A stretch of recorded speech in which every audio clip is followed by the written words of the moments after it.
Hello from UTEP Paso Social Work. Thank you. Here we are in Austin. We're at the Capitol, and there are about 40 UTEP social worker students here.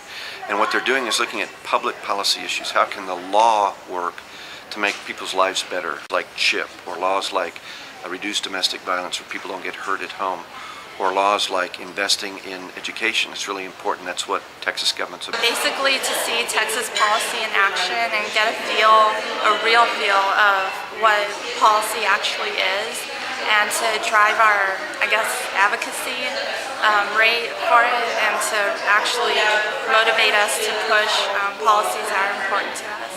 So we were sharing these issues that we're working on here and asking for input from the students to see what would you like to see us do, what would you like to see changed.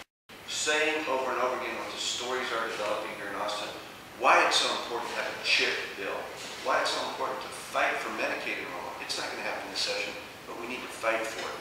The idea of payday lending. Interest rates on the street now are 1,100% per annum.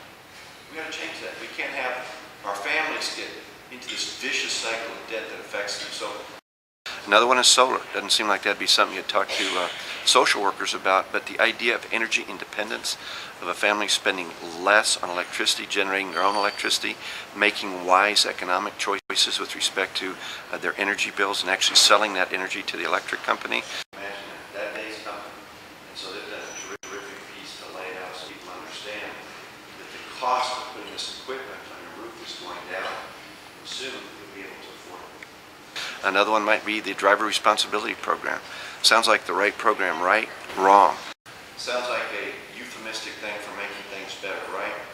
All they did was take traffic tickets that were already issued and tripled and quadrupled the fines.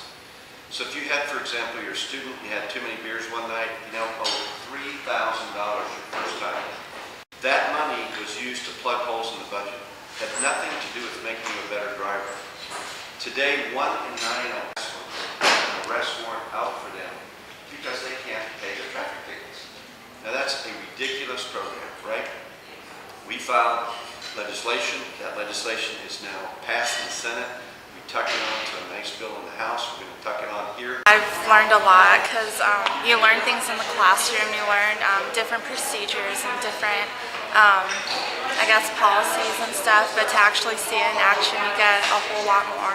And it's just a whole new experience. You get more excited about it, you get more involved in it.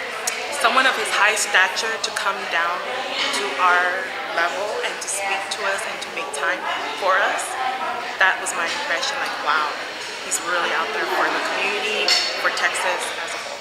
We were pleased to sponsor them, and now they're going to go through and look at state agencies and see exactly what these state agencies do, and then go back home and finish their reports and their papers to understand exactly what state government does and how it affects real lives back in El Paso. Thank you guys for